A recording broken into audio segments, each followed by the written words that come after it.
Assalamualaikum warahmatullahi wabarakatuh. Hai para pencinta catur dan para catur mania, selamat datang kembali di Legenda Catur Dunia. Masih di Olimpiade Catur 2022 yang sudah memainkan 6 babak. Dan kebetulan hari ini sepertinya rest day kawan, jadi hari libur. Mungkin para pemain menikmati hari liburnya bersantai di hotel atau di mana. Dan untuk kali ini akan kita ulas permainannya Grandmaster Susanto Megaranto. Setelah tadi pagi kita sudah lihat permainan Grandmaster Novendra Priasmoro bersama permainannya Iren Karisma Sukandar. Namun sebelum itu kawan, saya ingin kasih lihat suasana di area turnamen kawan. Kita akan lihat foto-foto yang ada di website resminya. Tapi sangat jarang sekali kawan pemain kita ini ditangkap oleh fotografer. Bukan maksud kena tangkap apa kawan, tapi dijepret. Tapi nggak banyak foto Indonesia yang tertangkap. Kemarin saja saya lihat wajahnya Iren Karisma Sukandar, dan di babak pertama wajahnya Muhammad Ervan, tapi kebetulan Muhammad Ervan pakai masker, jadi wajahnya tidak kelihatan kawan. Inilah foto-foto yang ada atau yang ditangkap oleh fotografer di babak ke-6 kawan. Kita langsung ke sini saja. Ini agak kurang lebar ini. Sedikit lebarin. Nah, ini suasana di arena turnamen di babak ke-6 kawan. Mungkin kalian penasaran suasana turnamen. Admin juga tidak terlalu paham karena admin juga tidak pernah ikut turnamen. Admin ini sama seperti kalian, hanya penghobi catur kaum pos ronda. Sering main di pos ronda ataupun warung kopi. Di sini Maria Musjuk kawan, salah satu Grandmaster wanita terkuat saat ini. Ini juga Arika Dronovali, ini juga pecatur atau Grandmaster wanita yang cukup kuat saat ini kawan. Itulah beberapa pemain yang tertangkap kamera. Coba kita pilih yang lain, apakah ada yang menarik di sini kawan. Nah, ini Magnus Carlsen dengan warna hitam putihnya. Di sini ada wajah Magnus Carlsen lagi dan beberapa pemain lainnya. Tapi sayangnya tidak banyak pemain kita yang tersorot kamera kawan. Apakah Juan Jun ini ya? Oh bukan, mirip Juan Jun wajahnya. Ada lagi yang lain, coba kita lihat. Tadi di awal-awal ada beberapa foto-foto Grandmaster utama. Coba kita kembali ke tangkapan kamera yang lebih awal. Wanitanya cukup banyak yang cantik-cantik kawan. Yang ikut. Itu bisa membuyarkan fokus pemain kita. Biasanya pemain kita itu bukan atlet-atlet yang dikirim. Ya, pemain-pemain pos ronda kalau melawan pemain-pemain cantik pasti fokusnya buyar. Kalau atlet-atlet kita sudah terlatih kawan, mau ganteng, mau cantik lawannya ya pasti tidak berpengaruh. Ini ada Anis Giri, terlihat di situ kawan. Di sini ada siapa ini? Di sini ada Nico, nggak kenal, nggak pernah kita ulas gamenya. Ya itulah kawan beberapa foto yang diambil oleh fotografer. Di situ ada nama fotografernya, ada nama pemainnya. Nah, di sini ada pemain yang Vidit kena foto pakai masker. Ini ada Wesley So. Di sini ada Nihal Sarin. Wajah Nihal Sarin nih kalau kita lihat itu cukup ngeselin. Nggak pernah senyum anaknya ini. Kita coba lihat lagi, ada Farham. Di sini ada Pentala Hari Krishna yang mengalahkan Abdus Satorov di babak ke-6. Abdus Satorov sebenarnya bermain cukup bagus kawan, 5 babak sapu bersih, tapi babak ke-6 menghadapi Super Grandmaster asal India ini dia kalah. Gukesh ini yang menang terus kawan, Gukesh ini sampai 6 babak menang terus. Arjun Eragaisi, Fabiano Caruana, di sini juga ada Levon Aronian, Nordibek Abdus Satorov masih pusing kepalanya, pegang kepala itu fokus kawan. Dan yang lain tentu saja bisa kalian lihat sendiri di kolom deskripsi, ada link official website video Olimpiade 2022 ini. Dan sekarang kita langsung ke atas papan, lihat permainannya Grandmaster Susanto Megaranto, di mana bertemu dengan pemain Costa Rica International Master Santana Arias. Megaranto pegang hitam dan Santana Arias pegang putih, mengawali dengan pembukaan ready opening kuda F3, pion D5, pion G3, bermain dengan King's Indian Attack, pion C6, pion C5 juga bisa kalian mainkan langsung kawan. Di sini gajah G2, gajah F5, yang paling kuat adalah langsung ke petak G4 kawan. Di sini rokado oleh putih dan Megaranto melanjutkan dengan pion E6-nya, segera membuka diagonal bagi pengembangan gajahnya tentu. Pion D3, kuda F6, kuda H4 serang gajah dan gajah G4. Diserang lagi oleh pion H3, gajah H5, Sekarang pion F4. Ya, persiapan untuk apakah berani mendorong ke depan untuk mencoba nanti menantang pertukaran pion lagi kawan. Rasanya tidak akan mungkin dilakukan oleh putih. Nanti posisi rajanya akan semakin berbahaya. Kuda F ke D7, di sini menteri ke E1, persiapan mendorong pionnya mungkin bertarung menghindari pimpinan dari gajah terang hitam.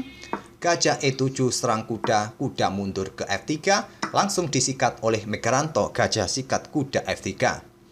Diambil balik dengan gajah dan Megaranto memutuskan rokade di langkah ke-11-nya. Sekarang pion E4 menantang pertukaran pion pusat untuk membuka permainan petak pusat, ditolak oleh Megaranto. Memainkan pion A5. Sangat bagus permainan Megaranto untuk mendapatkan ruang di sayap menteri. Raja bergeser ke H1 menghindari diagonal gelap yang terbuka ini kawan, dan dilanjut kuda A6. Selanjutnya menteri E2. Di sini Megaranto terus mendorong pionnya untuk mendapatkan penguasaan ruang sayap menteri, dihentikan dengan pion A3. Sekarang pion B5 kembali mencoba mengekspos semua kawan posisi pion-pionnya, atau didorong terus pion-pion sayap menteri mencoba melakukan serangan di sayap menteri. Di sini gajah E3 lanjut putih melanjutkan pengembangan untuk menghentikan laju para kuda ini kawan, ataupun gajah yang ingin mencoba menguasai diagonal gelap. Megaranto menggeser benteng ke B8. Langkah ini terlihat terburu-buru kawan.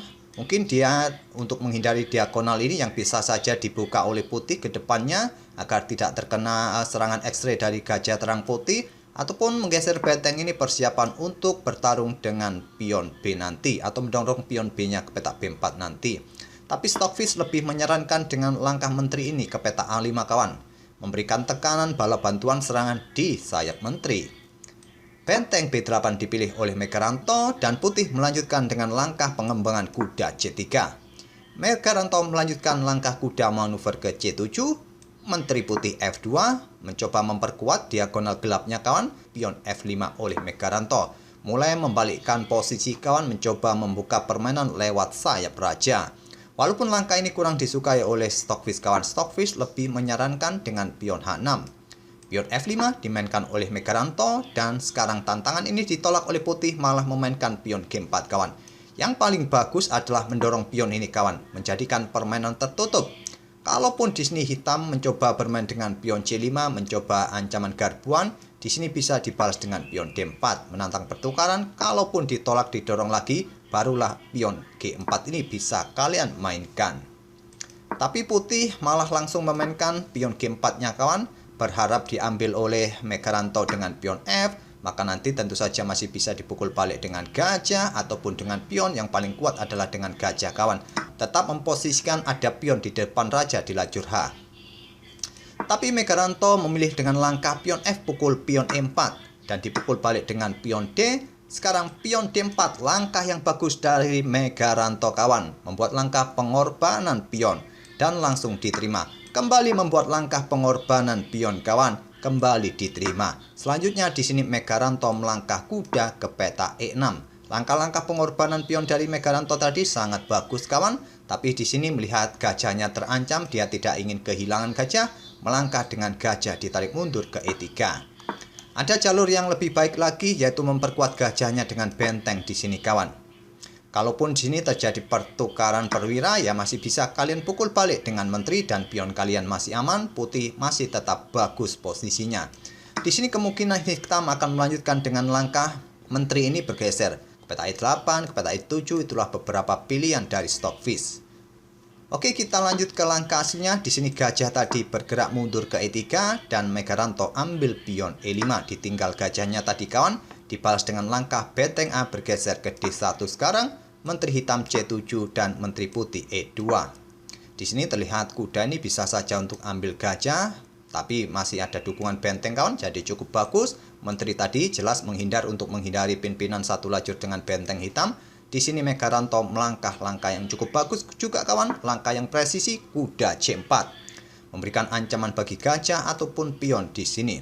Gajah mundur ke peta C1 melindungi pionnya. Megaranto terburu-buru menempatkan menterinya ke peta G3 untuk ambil pion H3, di backup oleh menteri di peta G2 sekaligus menantang pertukaran. Langkah yang bagus menurut Stockfish di sini bisa bermain dengan gajah G5 kawan.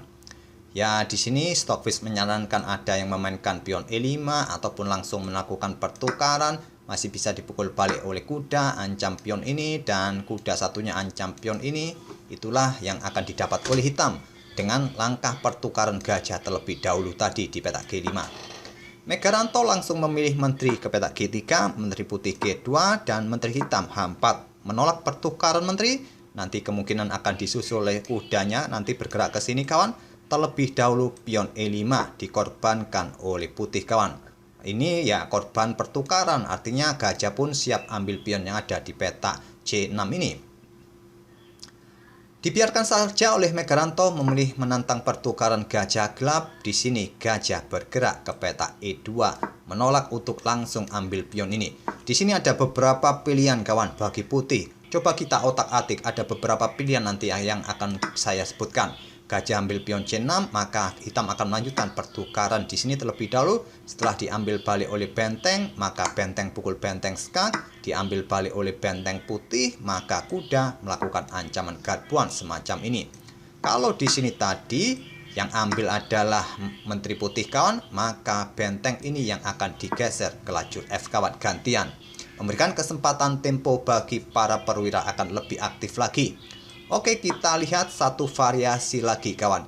Kalau di sini putih melanjutkan dengan langkah langsung ambil gajah ini, melakukan pertukaran perwira terlebih dahulu, masih bisa dipukul balik oleh kuda dan tetap memberikan pressure di sini. Kalaupun raja maju ke sini, di sini bisa lanjut sikat gajah yang ada di sini, diambil oleh benteng. Selanjutnya benteng pukul benteng, diambil balik oleh menteri. Tentu saja benteng hitam akan digeser kawan, dan persiapan nanti yang ingin bergerak ke sini mungkin bisa akan dilakukan oleh hitam kawan.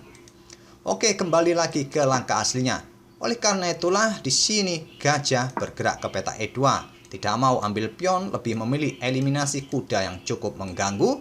Merasa terancam kudanya, kuda lompat ambil pion E5. Bukan langkah yang bagus juga. Langkah yang bagus adalah pertukaran gajah gelap terlebih dahulu.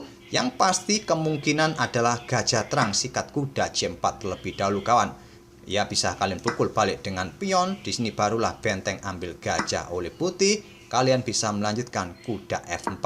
Pressure di sini, pressure di sini kawan. Hitam masih unggul kawan, posisinya masih bagus, tak ada masalah. Benteng pun siap ambil pion yang ada di sini dan seterusnya dan seterusnya. Walaupun pion di sini juga dalam ancaman kuda putih, tapi saya rasa putih sudah kalah tempo di sini. Di sini tadi setelah gajah bergerak ke petak E2, Megaranto ambil pion E5 dan selanjutnya benteng F5, mencoba menantang pertukaran benteng di sini kawan, sekaligus memberikan double attack. Di sini Megaranto bertukar gajah gelap terlebih dahulu, dipukul balik oleh benteng putih. Kalau andai saja kalian mencoba menolak pertukaran benteng, membackup kuda di sini, benteng ini akan menjebak posisi menteri kalian di sini kawan, dan kalian akan kalah nantinya. Langkah yang bagus dari Megaranto bertukar gajah terlebih dahulu, dipukul balik oleh benteng. Selanjutnya Megaranto melangkah kuda F4. Ingin menukarkan kudanya dengan benteng putih, nanti bisa dipukul balik dengan bentengnya kawan, dan hitam akan menang kualitas perwira sekaligus posisi kuda ancam menteri ancam pion. Di sini putih juga mempunyai kesempatan langsung bertukar benteng seperti ini, tapi tetap saja lajur F akan dapat dikontrol oleh hitam kawan dengan bentengnya. Putih memilih dengan langkah menteri H2, membiarkan untuk ambil pion ini kawan, tapi tidak dilakukan oleh Megaranto, memilih langkah terbaik. Benteng pukul benteng putih F5, diambil balik oleh pion G. Sekarang benteng F8 ingin rebut kembali pion ini, dan selanjutnya di sini benteng G1 mencoba menepati lajur yang terbuka.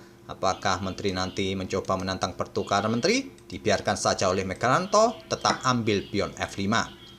Benteng G3 mencoba mempertahankan pion, tidak menantang pertukaran pion, dan di sini kuda ambil gajah E2. Dipukul balik oleh kuda. Selanjutnya benteng F1 skak, ditutup oleh kuda di D1. Menteri bergerak ke peta F4, mencoba memberikan dukungan bagi bentengnya kawan, mencoba memberikan ancaman bagi menteri putih. Menteri keluar ke peta E4, dan di sini benteng F2 ancam menteri. Menteri bergerak ke E3 menantang pertukaran, langsung diterima oleh Megaranto. Dipukul balik oleh benteng putih ancam kuda, kuda ke C4 ancam pion. Pion dibiarkan saja, putih memilih benteng C3. kuda ambil pion B2, benteng putih ambil pion C6. Setelah Megaranto melangkah kuda C4, di sini putih menyerah kawan. Karena banyak sekali ancaman terhadap buah putih, kuda siap ambil pion yang ada di peta A4 dengan juga menjaga pionnya nanti. Pion ini pun juga siap jatuh di langkah berikutnya. Tentu saja jika dilanjutkan, hitam masih akan tetap unggul kawan. Saya tak perlu melanjutkan banyak langkah kawan. Kita akan coba beberapa langkah saja.